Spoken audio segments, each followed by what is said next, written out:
नमस्ते। स्टार्ट करते हैं न्यूजन सॉफ्टवेयर से। अभी कल न्यूजन सॉफ्टवेयर का रिजल्ट आया, उसके बाद एक्चुअली उसमें एक प्रॉब्लम मेरे को जो नज़र आई कि उसका जो टॉप लाइन ग्रोथ है और जो उसका बॉटम लाइन ग्रोथ है उसके बीच में जो डिफरेंस है वो बढ़ता जा रहा है। टॉप लाइन ग्रोथ जनरली ज़्यादा होता है, बॉटम लाइन कम होता है, तो हम कंफर्टेबल होते हैं कि जब टॉप लाइन ग्रोथ थोड़ा और बढ़ेगा उसके बाद बॉटम लाइन ग्रोथ आ जाएगा। बट हो क्या रहा है कि टॉप लाइन ग्रोथ था 27% और जो बॉटम लाइन था दैट इज़ 44%, और लास्ट टाइम वो जो था वो 58% था बॉटम लाइन ग्रोथ और टॉप लाइन ग्रोथ उतना नहीं था। तो इससे एक प्रॉब्लम आती है। इट्स लाइक कि किसी की 50,000 रुपये की सैलरी है और वो सेविंग्स बढ़ाते जा रहा है, तो एक लेवल पे आने के बाद उसकी जो सेविंग्स हैं वो स्टक हो जाएंगी जब तक उसकी सैलरी नहीं बढ़ेगी। तो इसमें एक चीज़ जो इंपॉर्टेंट है वो देखने की, वो ये है कि अगर इसका जो टॉप लाइन ग्रोथ है वो स्टक रहता है इसी लेवल पे और बॉटम लाइन ग्रोथ की एक्सपेक्टेशन में कि 44% है तो अगली बार भी इतना ही आएगा, तो सेम सैलरी पर ज़्यादा पैसा बचाना इज़ नॉट पॉसिबल। तो वहाँ से थोड़ा सा प्रॉब्लमेटिक दिखता है। और अभी अगर इसका हम पी एडजस्ट करते हैं तो 62 का जो पी है वो अब की 44% ग्रोथ से लगभग 54 55 के आसपास हो रहा है। डायल्यूटेड ईपीएस का फॉर्मूला होता है, लास्ट के जो 4 ईपीएस होते हैं उसको हम प्लस करते हैं और उसको फिर डिवाइड करा जाता है, तो वैसे करके वो निकलता है। तो 55 के पी पर तो मेरे को लग रहा है कि 27% का ग्रोथ है और 55 का पी है, तो कहीं ना कहीं रीजनेबल लग रहा है। लेकिन अगर यहाँ से 80 के आसपास का पी बनता है तो आई थिंक वहाँ से टॉप बनता है, तो वहाँ पर सेल करना थोड़ा सा अच्छा ऑप्शन होगा अगर आप थोड़े 6 महीने साल भर के टाइम को देख नहीं सकते हो, क्योंकि उसके बाद ही अंडर परफॉर्म कर सकता है, क्योंकि पी वैल्यूएशन हाई हो जाएगा और उसके बाद बॉटम लाइन ग्रोथ कहीं ना कहीं जाके स्टक होगा। बट मैंने इनका लास्ट ईयर का इंटरव्यू देखा था, वीरेंद्र जीत जी जो इनके सीईओ हैं, उन्होंने बताया था कि लास्ट ईयर इसी टाइम पर इनका जो कॉस्ट है वो बढ़ रहा था लेकिन प्रॉफिट नहीं आ रहा था। जिस टाइम पर हमने इन्वेस्ट किया था, मैं 357 रुपीज़ के आसपास किया था। और ये सब आप एजुकेशनल पर्पज़ के लिए समझें। जैसे जैसे पोर्टफोलियो का साइज़ बढ़ता जा रहा है यार, मुझको भी लग रहा है कि यार कोई बड़ी दिक्कत मेरे ऊपर ना आ जाए कि मैं स्टॉक्स के बारे में ओपनली डिस्कस कर रहा हूँ, तो आप इसको एजुकेशनल पर्पज़ के लिए समझें। इसके अलावा हम आगे, जस्ट अ सेकेंड, सांस ज़्यादा फूल रही है आज। एनीवेज, तो इसके अलावा मेरे को एक चीज़ जो समझ में आई थी, उन्होंने बोला था कि लास्ट ईयर इसी टाइम पर सेम क्वार्टर में उनका जो कॉस्ट था वो बढ़ गया था, जिसके ऊपर वो बताते हैं कि उनका जो प्रॉफिट है वो अभी नहीं आ रहा है, बट जो मार्केटिंग कॉस्ट है और जो डिस्ट्रीब्यूशन चैनल वो सेटअप कर रहे हैं उसमें मेनली सारा कॉस्ट जा रहा है। तो वहाँ से ये जो प्रॉफिट्स हैं वो उन्होंने बोला था कि नेक्स्ट ईयर निकल के आएंगे। तो अगर हम ऐसा माने कि यार 25-27% का ग्रोथ अगर ये कंपनी देती है और इस साल जो प्रॉफिट आया वो ठीक है, बट आगे आने वाले क्वार्टर्स में अगर 25-30% 35% का प्रॉफिट भी रहता है तो बहुत अच्छा रहेगा। बट आई डोंट थिंक कि ये कंटिन्यू रह पाएगा, इसमें थोड़ा सा डिप आ सकता है। तो अगर आप सोच रहे हैं कि यार अभी मैं निकाल दूं, तो मेरे हिसाब से अगर 60-65 का और पी बनता है, जैसे कि सर्किट पे सर्किट ठगाठग सर्किट पे सर्किट मारे जा रहा था मैं एक और इम्पॉर्टेंट चीज़ बताता हूँ। इसका रिजल्ट आने से पहले जब खटाखट ये सर्किट पे सर्किट मारे जा रहा था, मुझे कहीं ना कहीं से इंट्यूशन आ रहा था कि जनरली होता क्या है, जब ये रिजल्ट आने से पहले जब उसके सर्किट्स पढ़ना स्टार्ट हो जाते हैं तो कहीं ना कहीं से आपको ये अंदाज़ा पड़ता है कि यार रिजल्ट अच्छा आने वाला है, या फिर गिरना स्टार्ट हो जाए तो आपको ये इंट्यूशन पड़ता है कि यार इसका रिजल्ट में कोई ना कोई प्रॉब्लम हो सकती है। वो कैसे क्या बाहर होता है वो मैं ऑन वीडियो नहीं बता सकता हूँ, कभी अगर मिलेंगे तो बताऊँगा। बट ऑब्वियसली बात वो ये है कि अगर 80 के आसपास का अभी ये पी बनाता है एक्सपेंशन करके, तो ऑब्वियसली जो शेयर का प्राइस है वो काफ़ी अच्छा हो जाएगा, अभी भी ऑल टाइम हाई पर है। तो यहाँ से मेरे को जो प्रॉब्लम लगती है वो ये लगती है कि अगर इसका पी का वैल्यू पहुंच गया 80-85 पे और इसका जो 44% का ग्रोथ है उससे मार्केट की एक्सपेक्टेशन है कि हर बार आएगा, बट 27% के टॉप लाइन ग्रोथ पर बॉटम लाइन 44% बार बार आना पॉसिबल नहीं है। तो इस वजह से मुझे लगता है कि यार या तो इसका पी 55 के आसपास है अभी एडजस्टेड, तो 60-65 तक तो रिलाय कर सकता है 30-35% के ग्रोथ तक। बट अगर उससे ज़्यादा हुआ पी या फिर ग्रोथ और कम हुआ तो यहाँ से मामला गड़बड़ा सकता है। तो अगर आप प्रॉफिट बुक करना चाहते हैं तो मुझे लगता है कि अच्छा खासा प्रॉफिट बन ही गया होगा मोस्टली, जिन लोगों ने साल भर या फिर 6 महीने पहले भी लिया होगा, तो यहाँ से प्रॉफिट बुक करना भी मेरे को ठीक लगता है। इसके अलावा हम पॉलीकैब को डिस्कस कर रहे थे कि यार पॉलीकैब में क्या हो रहा है, कैसे हो रहा है। मेरे को लगता है कि यार ये जो इनकम टैक्स वाली इशू था ये कहीं ना कहीं एब्जॉर्व हो गया, और जैसा हम सोच रहे थे कि यार ये सब नाटकबाजी सब खत्म हो जाएगी, रिजल्ट आएगा, तो कल मॉर्निंग में रिजल्ट आएगा 18 जैन को, तो वहाँ से बहुत सारी चीज़ें क्लियर होंगी। आई थिंक रिजल्ट पे बहुत सारे लोग बोल रहे हैं कि ड्यू टू टैक्स एवेजन और ये जो इनकम टैक्स की रेड थी इसकी वजह से डिस्टर्ब होगा, बट आई डोंट थिंक यार 70-80 हज़ार करोड़ की कंपनी पे ये 200 करोड़ की चोरी का कुछ ऐसा लगेगा। मतलब होगा भी तो क्या, सेटअप हो जाएगा, 200 करोड़ पकड़ा देंगे उनको, और क्या हो जाएगा, 1 क्वार्टर का प्रॉफिट थोड़ा हल्का पड़ जाएगा, और क्या होगा। तो ऐसा करके मुझे तो लगता है कि यार बढ़िया है, डालना चाहिए। बट ऑब्वियसली एजुकेशनल पर्पज़ के लिए मैं बता रहा हूँ, मेरा इसमें पर्सनल पोर्टफोलियो में इंटरेस्ट हो सकता है, तो आप उसको समझ के चलें। इसके साथ ही क्वेश्चन आंसर्स ले लेते हैं। आशीष शर्मा जी बोल रहे हैं, please take your time to review Avalon Technologies, honestly I took courage to invest in this company of my 8% portfolio. ये 8% अपने पोर्टफोलियो का डालना चाह रहे हैं एवलॉन टेक्नोलॉजीज पर। तो मैंने इसको चेक किया था, ऑब्वियसली मैं चेक करता हूँ जिसको बताता हूँ उससे पहले, तो उससे क्या होता है, मैं हवा में बात नहीं करूँगा, नंबर्स पे एटलीस्ट हम करेंगे। बहुत सारे शेयर्स हैं, ध्यान रखना पॉसिबल नहीं होता है। तो मार्केट कैप है 3.55, 3,500 करोड़ का मार्केट कैप है, 60 का पी है। तो अब इसको देखते हैं कि इसके फाइनेंशियल्स क्या बोल रहे हैं। तो अगर आप ईयर ऑन ईयर फाइनेंशियल्स देखोगे तो ठीक ठाक ग्रोथ है, कोई अच्छा नहीं है। टॉप लाइन ग्रोथ की बात हो रही है, सॉरी, बॉटम लाइन ग्रोथ अगर आप ईयरली बात करोगे तो नेगेटिव में है। मुझे नहीं पता यार नेगेटिव ग्रोथ से पैसा कैसे बनता है, पी कॉन्ट्रैक्शन होता है नेगेटिव ग्रोथ पर। और अगर आप क्वार्टर ऑन क्वार्टर भी देखोगे, जस्ट अ सेकेंड भाई, यार इतने ऐड आते हैं ना, ये मैं कोई मेंबरशिप वगैरह ये सब इनका सब्सक्रिप्शन लेता नहीं, तो मैं नॉर्मली जैसे आप क्रोम पे सर्च करते हो वैसे ही मैं करता हूँ। तो यहाँ पर लास्ट ईयर अगर हम देखें सेम क्वार्टर का, तो भी अब 244 करोड़ से 200 करोड़ पे रेवेन्यू आ गया, तो यहाँ भी नेगेटिव ग्रोथ हो गई टॉप लाइन में और बॉटम लाइन में भी। Just a second, profit and loss, okay, तो 14.77 लगभग 15 करोड़ रुपए का प्रॉफिट था, कि 7 करोड़ रुपए का रह गया। बकवास शेयर लग रहा है मेरे को। अगर फाइनेंशियल्स की बात करते हैं, इसके अलावा आपको अगर और कोई चीज़ समझ में आती है, या फिर मैनेजमेंट से आपने कुछ इंटरव्यूज़ में कुछ पकड़ लिया है कि यार आगे ग्रोथ होने वाली है, तो वैसा करके तो आप पर्सनली डिसाइड कर सकते हैं। बट मुझे बकवास लगता है, मुझे लगता नहीं कि ऐसे फाइनेंशियल्स पे पी एक्सपेंशन होगा, ऐसे फाइनेंशियल्स पे जनरली पी कॉन्ट्रैक्शन होता है, जिससे आपका पैसा वाइप आउट होता है 30, 40, 50% तक। तो मैं तो भाई नहीं लेने वाला ऐसा कोई स्टॉक। जनरली जब तक कंसिस्टेंट ग्रोथ ना होना, आप शेयर में पड़े नहीं, क्योंकि बहुत सारे अच्छे शेयर्स भी हैं, तो फंसना क्यों है ऐसे किसी शेयर में। शनाया क्रिएशंस 1310 बोल रहे हैं, अब केसॉल्स बाय करना चाहिए। ये मेरा केसॉल्स के ओल्ड वीडियो पर कमेंट आया, अब केसॉल्स बाय करना चाहिए। ऑब्वियसली बिल्कुल, अगर आपको समझ में आता है कि यार company 40-50% top line bottom line growth कर रही है, और 55-60 के पी पे, अब तो शायद पी कम हो गया होगा मेरा प्राइस से, बट हाँ वापस से ये डिप आया था, 20-25% टूट गया था शेयर, लेकिन हम पकड़े हुए थे, मेरे पोर्टफोलियो में आया, तो मेरा पर्सनल इंटरेस्ट भी आप समझ के चलें।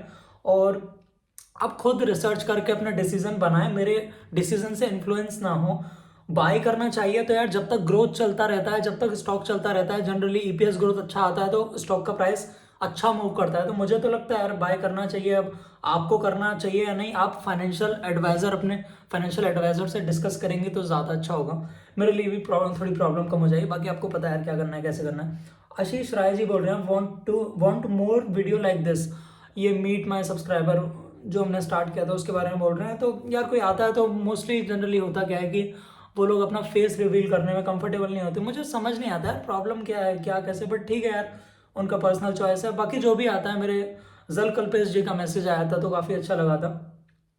तो जो भी आता है तो ऑब्वियसली जो वो डिस्कस करते हैं वो कर लेते हैं हम इजीली, और आपके साथ शेयर भी करते हैं अगर वो परमिट करते हैं कि यार क्या चीज़ें डिस्क्लोज करनी है, क्या उनकी पर्सनल है, और अगर नहीं डिस्क्लोज करनी होती है वैसा रखते हैं। आशीष राय जी का सेकंड कमेंट है, आपका व्यूज़ क्या है टीटागढ़ वैगन्स और जुपिटर वैगन्स पे।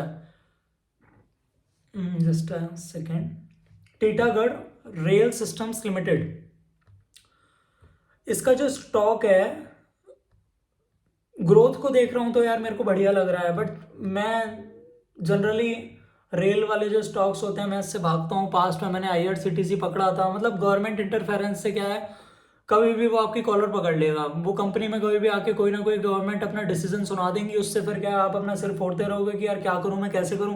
स्टॉक 900 950 के आसपास था, मेरे पास बढ़िया क्वांटिटी थी, मैंने 20-30% अपने पोर्टफोलियो को एलोकेट कर दिया था आईआरसीटीसी में, और वहीं से खटाक करके 15 मिनट के अंदर स्टॉक 20% गिर गया, क्योंकि गवर्नमेंट ने कुछ ऐसा बोला था कि हमें प्रॉफिट में हिस्सा चाहिए, या फिर कुछ कुछ अपने ऐसी मांग रखी थी, तो जिस वजह से गिर गया। ऑब्वियसली वो स्टॉक गिरने के बाद वो वापस से अपनी लाइन पे आ गए कि नहीं यार कुछ नहीं चाहिए, ऐसा कर लो वैसा कर लो। बट मैंने देखा है प्रॉब्लमेटिक ही रहता है। शराफत से कायदे से बनता नहीं है पैसा, तो मैं गवर्नमेंट टच में जो कंपनीज होती हैं, तो रेलवे से जब तक मैं तो टच में नहीं आना चाहूँगा जब तक कि प्राइवेटाइजेशन नहीं हो जाता। और प्राइवेटाइजेशन मुझे तो लगता है कर देना चाहिए, बट गवर्नमेंट है, क्या करें कैसे करें वो उनका मर्जी है। अब इसके बाद आशीष राय जी बोल रहे हैं चैप्टर वाइज समरी बनाइए सर। थॉटफुल इन्वेस्टर हमने खरीदी थी, काफ़ी मज़ेदार बुक है, मैं 2 चैप्टर उसके कंप्लीट कर चुका हूँ। बट प्रॉब्लम ये थी यार, घर में कोई ना कोई हल्ला मचाता रहता है, इधर उधर नॉइज़ आता है, तो मैं कोशिश करता हूँ, अभी मैं कितना बजे, 12:45 रिकॉर्ड कर रहा हूँ, तो यार कंपैरेटिवली नॉइज़ थोड़ा सा कम होगा। नॉइज़ से मुझे ऐसा लगता है अगर कोई ईयरफोन लगा के सुन रहा है, तो अगर उसको प्रॉब्लम हो, पीछे से कोई चिल्ला रहा है या फिर बर्तन बर्तन, मतलब आपको पता है कैसा होता है क्या होता है, तो वो थोड़ा सा इरिटेटिंग होगा। तो मैं ट्राई करता हूँ कि क्वालिटी जितनी बेटर हो उतना अच्छा है। और हमारे पास कोई माइक वाइक नहीं है, सीधा अपना आईफोन रखा और वहाँ से रिकॉर्ड करके जो होता है डालते हैं, वही देखते हैं। इसके अलावा रुद्र 4642 बोल रहे हैं सर मुझे 2 डाउट हैं, अगर आप उन्हें सॉल्व कर दें तो बहुत कृपा होगी। बिल्कुल रुद्र जी, डाउट सॉल्व करेंगे जहाँ तक पॉसिबल होगा। यार पोर्टफोलियो जहाँ जहाँ से, मतलब मेरा जैसे जैसे बड़ा होता जा रहा है ना, मेरे को हेडेक होता जा रहा है कि यार मैं कुछ भी नहीं बोल सकता हूँ ऑन स्क्रीन, नहीं तो पता नहीं सेवी वाले भैया लोग क्या करें कैसे करें, अब कोई लेटर आ गया तो चलो ठीक है यार, ट्राई करते हैं। वन बोल रहे हैं नेक्स्ट 6 मंथ में आईटी ज़्यादा बढ़ेगा या बैंक ज़्यादा बढ़ेगा। आई थिंक यार आईटी और बैंक आपस में लिंक्ड हैं, क्योंकि देखो मेनली चीज़ है फॉरेन में जो लेबर कॉस्ट है दैट इज़ वेरी हाई, और तो वो क्या करते हैं, वो आईटी वाले बंदे जो होते हैं आउटसोर्स करते हैं। तो आईटी कंपनीज इंडिया चलती है आउटसोर्सिंग, जो उन्हें आईटी प्रोडक्ट्स चाहिए होते हैं उनसे, तो यहाँ के आईटी वाले बंदे वहाँ जॉब करते हैं और पैसा बना के लाते हैं, फिर उस पैसे को खर्च करते हैं इधर उधर, मॉल्स में घर बनाते हैं अपने लिए, तो वहाँ से बैंक्स चलते हैं। फाइनेंस कर दोगे आप, क्रेडिट कार्ड यूज़ करोगे, तो वो वहाँ से मार्जिन कमाएगा बैंक, क्योंकि वो टाई अप करते हैं उन कंपनीज से। आपको लगता है ना क्रेडिट कार्ड फ्री है, फ्री कुछ नहीं होता है। आप क्रेडिट कार्ड से जब कोई प्रोडक्ट परचेज करते हो, तो वो जो प्रोडक्ट बिका, उसको बिकने में क्रेडिट कार्ड ने साथ दिया, तो वो कंपनीज पहले ही टाई अप कर लेती हैं कि भाई 1-2% जो भी उनका होता है कि हम तुमसे लेंगे अगर हमारी क्रेडिट कार्ड से आपको कोई प्रोडक्ट सेल होता है, तो वो चीज़ होती है। इसके अलावा घर वर बनते हैं, हाउसिंग लोन वोन होता है, तो उसमें कंपनी इंटरेस्ट कमाती है, ऐसा करके बैंक चलते हैं। तो आईटी और बैंक एक साथ चलते हैं। और अगर आप मुझसे पूछोगे तो कि आईटी में ज़्यादा लग रहा है या फिर बैंक में, तो मेरे को लगता है कि यार एनबीएफसी स्पेस और बैंकिंग जो है वो अभी, अब लास्ट ईयर का जो बजट आप देखोगे उसमें रोड्स पर बहुत खर्चा किया है। नितिन गडकरी जी जो हमारे ट्रांसपोर्ट मिनिस्टर हैं, उन्होंने रोड्स पर बहुत पैसा लगाया। अब कहीं ना कहीं सुनते भी रहते होगे, तो वो वहाँ से मुझे लगता है कि यार जो एनबीएफसी स्पेस है और जो हाउसिंग फाइनेंस स्पेस है, वहाँ पर बहुत अपॉर्चुनिटी है। मैंने भी काफ़ी सारे शेयर्स उसमें देखे थे, उसमें से कुछ मेरे पास हैं भी, मैं कहीं ना कहीं डिस्कस करता रहता हूँ। आपके अगर पकड़ में आए तो आप देख सकते हो उनके फंडामेंटल्स, और आपको समझ आता है तो ले सकते हो। सेकंड बोल रहे हैं लार्ज कैप आईटी ज़्यादा बढ़ेगा या स्मॉल कैप आईटी ज़्यादा बढ़ेगा। लार्ज कैप आईटी में ग्रोथ इतना नहीं लग रहा है, मेनली बायबैक और वो सब चीज़ों से। जस्ट सेकंड, बायबैक और वो सब चीज़ों से इधर उधर कोई छोटी मोटी कंपनी परचेज कर ली, बट मुझे लगता नहीं है लार्ज कैप आईटी में कुछ स्ट्रॉन्ग मनी बनेगा। ऑब्वियसली आपका पैसा वहाँ सेफ रहेगा, बट अगर आप छोटे कैपिटल से बड़ा ग्रोथ चाह रहे हो तो मिड कैप आईटी और small cap IT is a better option. But वहाँ पर आपको देखना होगा कि ज़्यादा ग्रोथ और कम पी मिलेगा तो आप सेफ हो, बट अगर ज़्यादा पी और कम ग्रोथ में अगर आप फंसते हो तो वहाँ पर एक बहुत बड़ी प्रॉब्लम हो जाती है कि जब वहाँ पर पी एक्सपेंशन होता है, जब तो बहुत अच्छा लगता है कि भाई 2x हो गया 3x हो गया, बट जहाँ पर कॉन्ट्रैक्टेड पी 80-90-100 का पी है और 40% का ग्रोथ कंपनी बोलती है कि अब नहीं हो रहा, 40% का 20% का ग्रोथ होता है, तो मार्केट बहुत बुरा मानता है उस चीज़ को, और वो 80 का पी वो 20-30-40 किसी पर भी ला सकता है, तो वहाँ से आपका 50-60-70% पैसा वाइप आउट भी हो सकता है, तो वो चीज़ भी देखनी चाहिए। इसके अलावा बोल रहे हैं लार्ज कैप बैंक ज़्यादा बढ़ेगा, small cap bank. Large cap bank में मेरे को ऐसा लगता है कि यार मोस्टली सारी चीज़ें इन्होंने कवर कर रखी हैं। स्मॉल बैंक और एनबीएफसी स्पेस में मुझे अपॉर्चुनिटी ज़्यादा लगती है, और क्योंकि हाउसिंग फाइनेंस में बहुत सारे हैं। इसके अलावा क्रेडिट कार्ड्स वगैरह जो छोटे छोटे बैंक्स हैं, स्मॉल फाइनेंस बैंक्स, कंपेरेटिवली वो ज़्यादा रिस्की हैं। और वो चीज़ मैं स्टार्टिंग से ही बोल रहा हूँ कि यार ज़्यादा रिस्क लेके ही ज़्यादा परसेंट ऑफ रिटर्न आप बना सकते हो। मतलब मैं गलत एक अलग तरह से समझाता था इसको कि आपको परसेंट में रिटर्न चाहिए तो आप लार्ज कैप पकड़ो, आपको टाइम्स में रिटर्न चाहिए तो आप स्मॉल कैप को पकड़ो। स्मॉल कैप में जनरली टाइम्स में पैसा आता है और टाइम्स में पैसा जाता है, तो अगर आपको दोनों चीज़ मंजूर है कि यार मेरा 100 का 50 हो जाए या फिर 100 का 500 हो जाए, तो आप आओ। नहीं तो आपका अगर बड़ा कैपिटल है यार कि 4-5 करोड़ रुपए हो गया है, तो आई थिंक लार्ज कैप में रह के भी जो अच्छे खासे हैं, 15-17% से बजाज फाइनेंस हो गया और 2-4 और कंपनी है। तो ऐसा अगर बढ़ने वाली मिल गई जिनका ईपीएस ग्रोथ 15-17-20% है, तो लार्ज कैप आपके लिए अच्छा रहेगा रेदर देन स्मॉल कैप, क्योंकि वहां पर जब घटता है तो 50-50% शेयर घट जाता है। हमें ये क्वेश्चन बीएम सर को भी भेजा था, बट उनके पास क्वेश्चन बहुत ज़्यादा होते हैं, बहुत कम चांस होता है उनके रिप्लाई का। यार बसंत सर को तो मैं भी लिखता रहता हूँ, 1-2 बार कभी लग गया तो लग गया, बट इतना ईजी नहीं होता है क्योंकि बहुत सारे क्वेश्चन होते हैं उनके पास। रुद्र 4642 बोल रहे हैं, सर थॉटफुल इन्वेस्टर की चैप्टर वाइज एनालिसिस कीजिए, हम ज़रूर वॉच करेंगे और अपने दोस्त को भी शेयर करेंगे। थॉटफुल इन्वेस्टर मैंने 2 चैप्टर ऑब्वियसली खत्म कर लिए हैं। अब मैं सोचता हूँ यार कहीं पीसफुली छत वत पे यार ट्राईपॉड में ऑर्डर करूँ, छत पे बैठ के सुबह उठ के बढ़िया मैं 2 चैप्टर पढूँ, 1-2 पढूँ और आपके साथ उसके जो समरी तो नहीं है, समरी तो बहुत कोई भी कर सकता है, कुछ पॉइंट्स जो मेरे समझ में आ रहे हैं, जो मेरे पास्ट से रिलेट हो रहे हैं, फिर करेंटली जो चीज़ मैं कर रहा हूँ जो मेरे लिए काम कर रही है उससे रिलेट हो रहे हैं, वो आपके साथ शेयर करूँ। और बाद में जब मेरे को बुक रिवाइज करनी हो तो मैं अपने वीडियोस को देखूंगा, तो उससे क्या होगा, मुझे भी याद रहेगा और दोनों के लिए हेल्पफुल होगा, आप लोगों के लिए भी मेरे लिए भी। इसके बाद आशीष राय जी बोल रहे हैं, सर क्यूआईपी के समय से इक्विटी डाइल्यूट होता है और is it a sign of exit from stock, please clarify. Depend करता है, और इसके बारे में मैं एक सेपरेट वीडियो बनाऊंगा, छोटे वीडियो में आई डोंट थिंक कि मैं ढंग से बता पाऊंगा। एक सेपरेट वीडियो बनाऊंगा और थोड़ी रिसर्च इस पर और करूंगा। 2-3 चीज़ें हैं जिस पर मेरे को कन्फ्यूज़न है, तो ढंग से इस पर पूरी रिसर्च करके और एक सेपरेट वीडियो बनाएंगे, उसमें डिस्कस करेंगे। इसके बाद मृदुल वेदिया, मृदुल डी विवेदी 6873, यार सॉरी यार गलत नाम पढ़ रहा हूँ, तो 6873 बोल रहे हैं, भाई ट्राइडेंट में जो प्रॉफिट हुआ है 3-4 दिन में, फिर लॉस में जा रहा है, क्या करूँ, रिवर्सल हुआ क्या? भाई आप जो क्वेश्चन पूछ रहे हो ये क्वेश्चन है ट्रेडिंग का, और ट्रेडिंग जनरली मैं करता नहीं हूँ, रेयरली मैं करता हूँ, थोड़ा बहुत करते हैं, but it depend on the occasion. और मैं देख लेता हूँ चार्ट आपके लिए। अगर आप चार्ट एनालाइज करने की बात कर रहे हो तो यार चार्ट तो बोल रहा है कि निकाल दो, क्योंकि लोअर लोस को तोड़ रहा है और हायर हाइज बन नहीं रहे हैं, तो चार्ट तो बोल रहा है। और अगर आप फंडामेंटली बात करोगे तो मैं थोड़ा थोड़ा रिसर्च कर लिया था, तो मैं सब खुला रखा है इसका, फंडामेंटल्स वगैरह। फंडामेंटल वाइज भी नेगेटिव ग्रोथ है, तो आई डोंट थिंक इसमें कुछ होने वाला है। Profit and loss of the period, okay, profit and loss of the period आता वाइप आउट हो गया है, 814 का 421 रह गया, तो भाई बकवास है, मुझे नहीं दिखता इसमें। और क्वार्टरली रिजल्ट भी देख लेते हैं, अभी ईयर ऑन ईयर देख रहा था मैं, क्वार्टरली रिजल्ट में थोड़ा बहुत ग्रोथ है, बट मेरे को लग रहा है कि आप थोड़ा सा वैसा देख रहे हो, मतलब ट्रेडिंग की तरह से, तो आई डोंट थिंक कि इसमें कुछ होने वाला है, आप निकाल दो, मेरे को लगता है बेटर है। भाई सेलो वर्ल्ड में क्या चल रहा है, please cover Cello World. Cello World देखते हैं भाई।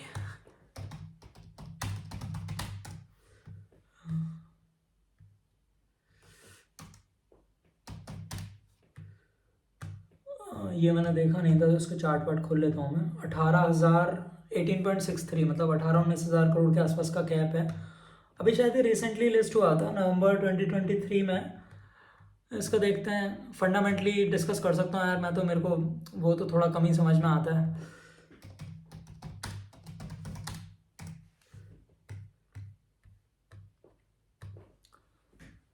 सेलो के प्रोडक्ट्स तो खैर हम भी यूज़ करते हैं डे टू डे लाइफ में, काफ़ी सारी चीज़ें आती हैं इनकी। प्रॉफिट की नज़र से अगर देखें, रेवेन्यू साइड तो अच्छा लग रहा है, बट इसका मार्च तक का ही है, बाकी वेबसाइट पे जाके थोड़ा खगोरना पड़ेगा जब शायद समझ में आए।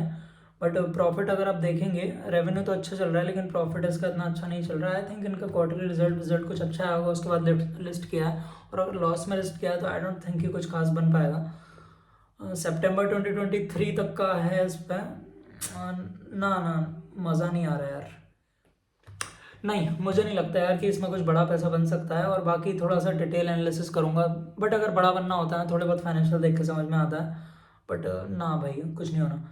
भाई जल्दी प्रीमियर कर दो। अच्छा कि पॉलीकैब क्रैश का बाय किया था, मतलब पॉलीकैश क्रैश बाय और सेल, वो क्या करें उसके लिए बनाया था।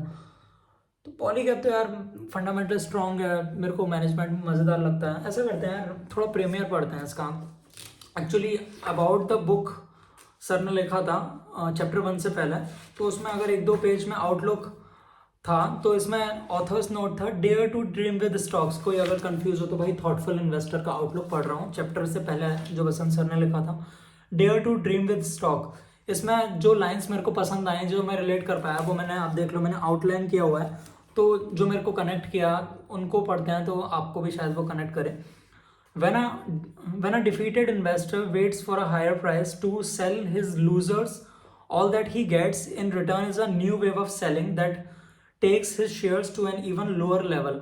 जब कोई डिफीटेड इन्वेस्टर, मतलब आपके किसी स्टॉक में घाटा हो गया है, आपका 20-30-40% स्टॉक गिर गया है, अब आप इंतजार कर रहे हो कि मेरा वापस पैसा बनेगा, तो अब अगर आप इंतजार कर रहे हो तो उसके पीछे जरूर कोई रीजन होगा कि उसका प्रॉफिट ग्रोथ नहीं आ रहा होगा या फिर सेल्स ग्रोथ नेगेटिव हो गया होगा, तो वो किसी बड़े रीजन की वजह से वो शेयर गिरा है। और अगर आप उसमें और वेट करोगे तो वो रीजन की वजह से वो और गिरता चला जाएगा, अनलेस कि किसी स्ट्रॉन्ग चीज के बारे में आपको पता हो, तो वहां से आपका शेयर प्राइस वापस आने की बजाय पैसा वाइप आउट हो जाता है। इसलिए आपको पता भी होगा, पास में मैंने 25-27% के लॉस पे काफी सारे शेयर निकाले थे, मैंने एक्सेप्ट किया था ओपनली कि यार मैं ये शेयर्स में गलत निकला हूँ, मैंने सोचा था कि ये शेयर्स अच्छा परफॉर्म करेंगे और वो अच्छा परफॉर्म नहीं किए। I was wrong, I accepted that and I sold दो शेयर्स। इसके अलावा second point, my early years were wasted to in searching of the low P stocks that were hitting 52-week lows, which was a classic way to lose capital. 52-week लो और लो P stock, लो P stock खरीदने में बुराई नहीं है, but 52-week लो पे जब वो होते हैं तो वो गिर रहे हैं, तो वो किसी ना किसी बड़े रीजन की वजह से उसका प्राइस नहीं आ रहा है, तो मोस्टली लोग समझ रहे हैं कि यार इसमें कुछ नहीं होगा, बट आप सिर्फ ये देख रहे हो कि यार ये सस्ता है। यहाँ सस्ता नहीं चाहिए होता है, हाई ग्रोथ चाहिए होता है, भले वो थोड़ा सा महंगा क्यों ना मिले। मेनली जो प्रॉफिट ग्रोथ और रेवेन्यू ग्रोथ है वहां से पैसा बनता है, और जब भी शेयर प्रॉफिट ग्रोथ और रेवेन्यू ग्रोथ दिखाते हैं तो जो स्टॉक है वो हायर हाइज बनाता है, ना कि लोअर लोज, तो वो चीज़ एक देखने की है। Next point, I also learn the most important aspect of investing is that markets पे फॉर ग्रोथ, जो मैंने अभी बोला, and a company that is showing above average growth is like a child who always come first in class, he always get what he wants. जैसे होता है ना कि यार बचपन में बोलते हैं कि आप फर्स्ट आओगे तो मैं आपको साइकिल दिलाऊंगा, ऐसा करके पेरेंट्स हमारे बोलते हैं, तो it's like a child who always come first. I also learned that an important aspect of investing is market pays for growth. जो growth stock होते हैं जिनका profit और revenue grow कर रहा होता है, मार्केट में ऐसे स्टॉक्स बहुत ज़्यादा नहीं होते हैं, इसलिए सब लोग उन्हें खरीदना चाहते हैं, तो इवेंचुअली उनका प्राइस काफ़ी बढ़ जाता है। A company that is showing above average growth, अपने पीरियड से ज़्यादा ग्रो कर रहा होता है, जो मैं काफ़ी सारे बार बोल चुका हूँ, अगर आप रेगुलर वीडियोस देखते हैं तो आपको पता होगा, is like a child who always come first in class, he always get what he wants. तो ये पॉइंट था इनका। इसके अलावा एक और पॉइंट था इनका, माई अर्ली ईयर्स में इन्होंने लिखा है, making money from stocks require as much skill as it needs as an emotional balance, while there are many people who can display their skill at picking stocks, there aren't too many who can become confident at having a right kind of emotional balance when it comes to playing investment games. हम इसे Newton के example से समझेंगे। आपको एक emotional balance चाहिए होता है कि यार प्रॉफिट आते ही आप झटके से बेच ना दो स्टॉक को, उसको बढ़ने दो, और जब किसी शेयर में लॉस हो रहा है, जैसे कि हमारा 25% वाइप आउट हुआ के सॉल्स में, बट जो प्रॉफिट ग्रोथ है वो 40-50% के आसपास ही था, तो फंडामेंटल्स चेंज नहीं हुए और हमने फंडामेंटल के बेसिस पर खरीदा था। तो इन द शॉर्ट टर्म हमें अपने इमोशंस को कंट्रोल रखना होता है कि जब कोई स्टॉक का प्राइस बढ़े या फिर घटे, हमको उसको इजीली सेल नहीं करना है जब तक हमारा मोटिव कंप्लीट नहीं हुआ है। हमारा मोटिव जनरली क्या होना चाहिए, ये मैं अपना पॉइंट ऐड कर रहा हूँ, जब तक कंपनी में ग्रोथ है और उसका जो पी वैल्यूएशन है वो इतना एक्स्ट्राऑर्डिनरी नहीं हो गया है कि जो ग्रोथ को आउट परफॉर्म कर रहा है, उसका जो पी है उस टाइम पर सेल करना चाहिए, या फिर जब ग्रोथ चला जाए जब सेल करना चाहिए, रेदर देन कि कोई छोटा मोटा लॉस हो गया 25-30-40% भी वाइप आउट हो जाए और मार्केट में इतना डिस्टर्बेंस होता है, इतना न्यूज़ फ्लो होता है कि ये सब हो जाता है। पास्ट में ऐसा नहीं था, बट अब एक क्लिक पर सब कुछ अवेलेबल है, तो वो सब चीज़ की वजह से स्टॉक बिक जाता है, हाथ से निकल जाता है। न्यूजन में भी अगर 3x हुआ था, आपको पता हो तो, बट हम उसको लेकर बैठे रहे क्योंकि उसका जो ग्रोथ है वो ग्रोथ गया नहीं था, तो इसी की वजह से अभी करेंटली मेरा 5x के आसपास है, 4.9x हो गया है अभी, क्योंकि 0.10x आज -3-4% हुआ था, तो ऐसा करके हुआ था। तो वो चीज़ थी, अगर मैं 3x पे निकल गया होता तो ये जो 2x पैसा बना है ये पैसा नहीं बनता। इसके अलावा इनका एक और पॉइंट है, I am convince that having a degree in finance, टकरा गया तो बुक पर फैल जाता अभी। I am convince that having a degree in finance is essential if one has to work as a research analyst, but not so much important if you want to be successful investor.